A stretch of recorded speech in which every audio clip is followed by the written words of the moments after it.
Brexit is going to dominate this year as it did last year. SNP Nicola Sturgeon this morning on the BBC has urged you again to sign up for Britain remaining in the single market. You're refusing to do that. Why are you Well, the refusing single to do that? market is dependent on membership of the European Union. Do we have a trading relationship with Europe which is tariff-free, which is based on access to that market and access of Europe to our market? Yes. Do we push for that in the negotiations? Yes. Is that what we've said to the European Union in opposition? Yes.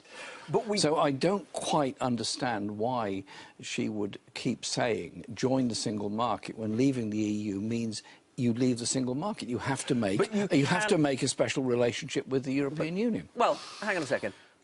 Britain could join the European Free Trading Area, like Norway, and if we joined EFTA, like Norway, we would rejoin the European single market. You could, although we are a very different economy to Norway or Turkey that have differing degrees of access. Surely what it's about is making sure that our manufacturing industry and our service industries can continue to trade with Europe and, of course, vice versa. But there are also aspects of the single market one wants to think about, such as the restrictions on state aid to industry, which is something that I would wish to challenge. No, but hang on a second.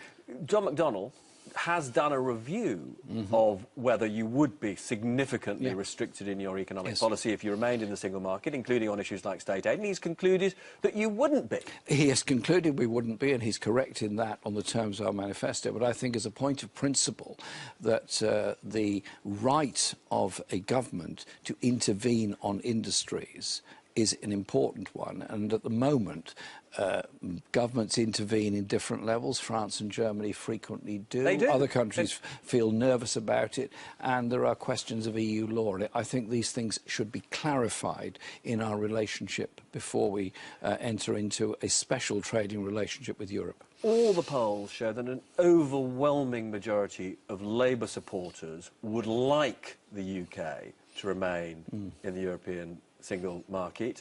The polling, for example, most authoritative sort of survey, British Elections Survey, which looked at why people voted Labour in the last election, said it was because they thought Labour would have a closer relationship with the European Union.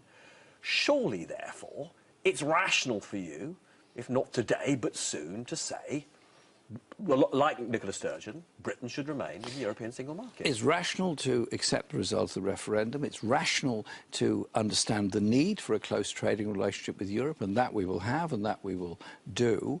I think we're in the right direction on that. Yes, of course, I understand the views of Labour Party members and of Labour supporters, but as a country... But you're not ruling out ruling out this morning that you might end up in the position of being in favour of EFTA, for example. We want to make sure there's tariff-free trade with Europe, that we protect manufacturing industry and jobs, university relationship with Europe, which is a crucial one because it does so much on research, and, of course, service trading with Europe. And that's the basis on which we've spoken to the European Union and to many other governments and fellow socialist parties across Europe. But there has to be an agenda here, which is an agenda about a continent that opposes austerity, that does do something about growing levels of inequality and doesn't accept a free market solution to all our problems, because there isn't a free market solution.